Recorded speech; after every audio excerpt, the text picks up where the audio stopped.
I'm Jack Knight Winters. This is Jack Frost University.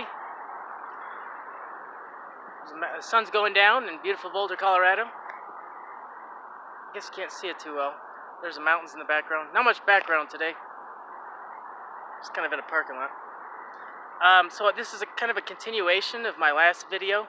Kind of carrying on with the topic of, severing the nexus between you and the federal government, so that they don't have so much control over you, so you can change your citizenship if you want to. You can become an American national or a state citizen. There's all different kinds of jurisdictions you can fall in out there, and you can choose your own jurisdiction. You can choose your own citizenship. You can choose your own nationality, but it takes time and it takes work, and you have to know what's going on. So, carrying on with the topic of, contract laws, all the different contracts that we keep signing that creates this nexus or this connection between us and the federal government, which gives them jurisdiction over us.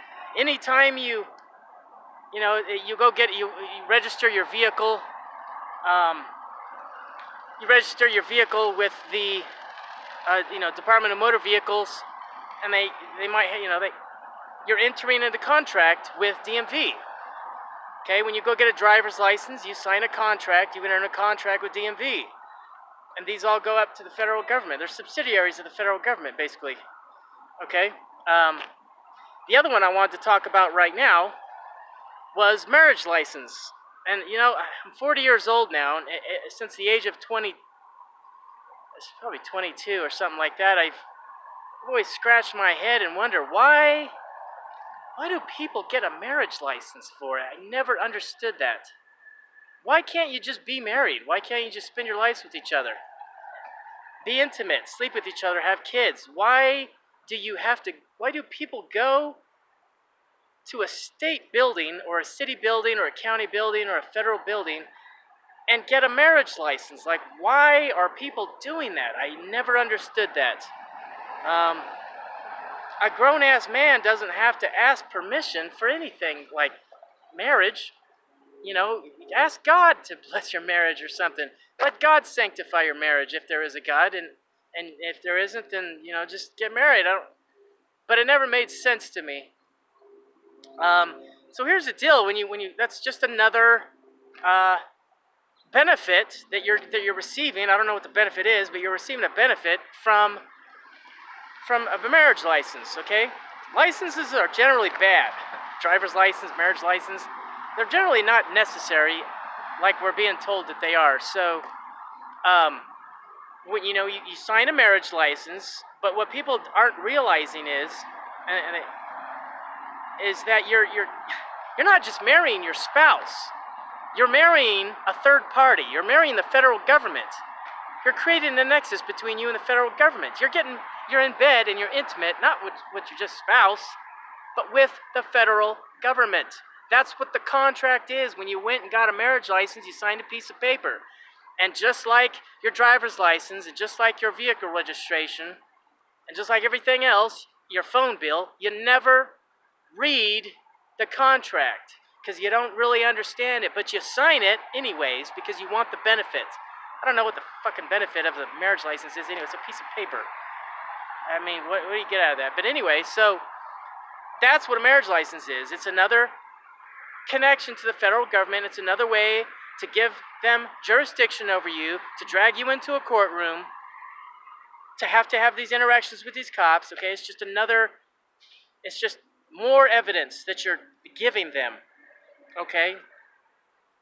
And if there is any dispute, any high-powered dispute over jurisdiction in like a Article 3 courtroom or something, if we even have Article 3 courtrooms anymore. I guess we're under martial law, so I have a lot to learn about martial law. But, if you do show up in an Article 3 courtroom, and this federal government, which is nothing but a corporation that's supposed to be providing state citizens with services like the Bill of Rights, if that ever happens, and you're contesting their jurisdiction over you, they're just going to throw in all this evidence into the courtroom.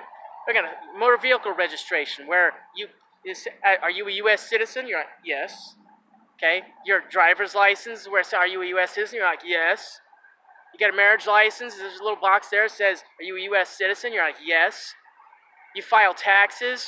On that form, it says, are you a U.S. citizen? You're like, yes. They're going to throw all that stuff into a courtroom and say, is this your signature on all these papers? And you're going to say yes. That's pretty much the end of that discussion, right? In common law courtroom, if they exist, okay? You have all this evidence where you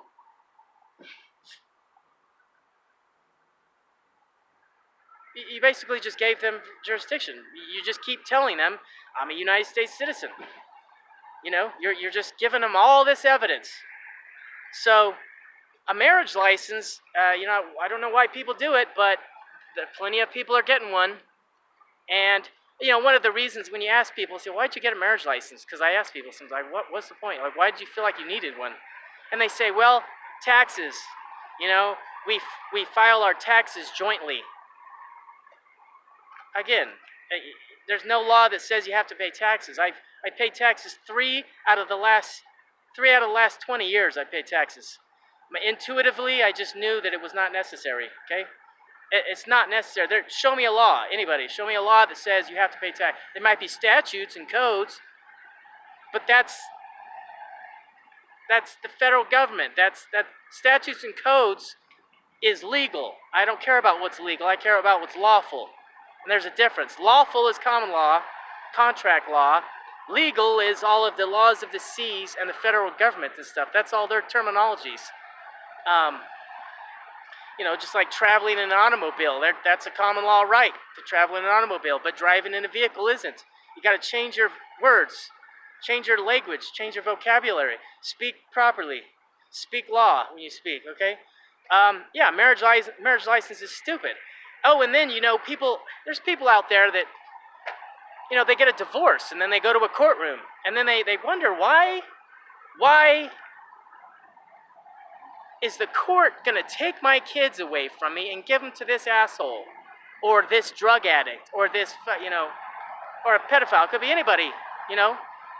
Why is the court deciding what happens to my kids? Again, you signed a contract. You entered into a contract with your spouse, but also the third party is the government. You gave them permission to moderate your life. So when you get divorced, it's up to them to decide who gets the cars, who gets the kids, who gets the house, who gets the money in the bank account, who gets the 401k. You leave it up to them. I don't know why anyone would do that. It's like we're just surrounded by a bunch of fucking retarded kids. Why would you need someone to play judge in your life, in your personal life, especially when it comes to your wife and kids? But anyway, people do it. That's how, now you know how that works out. Now you know why you have to submit to a judge's decision to have your kids play, and then, you know, 10 hours, you get to visit them for 10 hours or whatnot. I just ran into a guy who said he had his kids for like 10 days. Probably could have been throughout the whole year, you know? They just keep giving them this jurisdiction by entering into contract. A marriage license isn't between the two spouses, it's a trio. It's the two, man and woman, and the government. You're including, when you get a marriage license, you're including them in your marriage. You're in bed, that's where they probably get that term from. You're in bed with the federal government. You're in bed with them. You're intimate with them. You're not just marrying your spouse, you're marrying the government too. It's gross. Yuck. Why do you need that? I don't know why people need that. So, you don't need a marriage license. And as far as, you know, paying less in taxes, stop paying taxes. It's not lawful to pay taxes. No one's asking you to. And, you know, everyone's always... No one even knows anyone who's in jail or in prison over taxes. You know, that's another thing. You think about it, the statute of limitations on taxes is what? All crimes have, I think, like a statute of limitations of 7 years. So anything, the only exception to that, I think, is first-degree murder, first-degree, second-degree, third-degree murder. That's it. Like, no matter what crime you commit, they got 7 years to find you. Other than that, unless it's murder, you're scot-free. So basically, and if you know anything about, you know, taxes, they have all these companies out there that are saying that they can always make a deal or a settlement and pay only 10% of what you owe the IRS. Well, that's actually true. There's plenty of people that go in, they settle with the IRS. They get proper counsel, they get an attorney, they get legaled up, and they pay 10% of everything they owe. Well, of course they're going to make a deal like that because you never owed them taxes to begin with. That's how they can give you such a good deal. So what makes more sense? To just never pay taxes, to just avoid it, and then, and if they catch you, then you only have to pay the last 7 years, and you only have to pay 10% of what you originally owed. Or just pay everything every year. I don't know. People's common sense. But anyway, show me a law that says you got to pay taxes. Show me one law. There are no laws. And we're programmed and conditioned from television. You know, we hear about people getting arrested. Lil Wayne and what's that country singer? Willie Nelson. You know, we hear about all these stars getting in trouble. They're paid to do that. Either that or they're ignorant and naive and they got jammed up unnecessarily because they don't understand law. You know? But they're paid actors. They're all paid actors. They make deals with the actors to.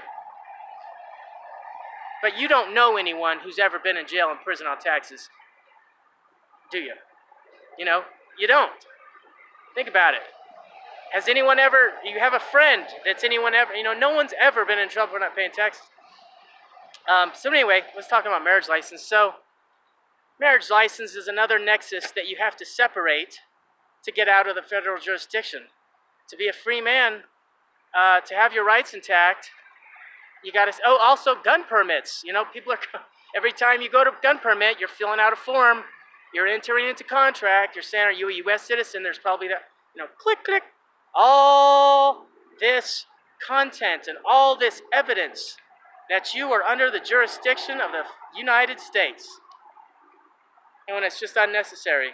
So. Let's keep that in mind. You get married, you don't need a marriage license. You don't need permission. If you're a God-believing man or something, you need God's permission. That's it. All right, later.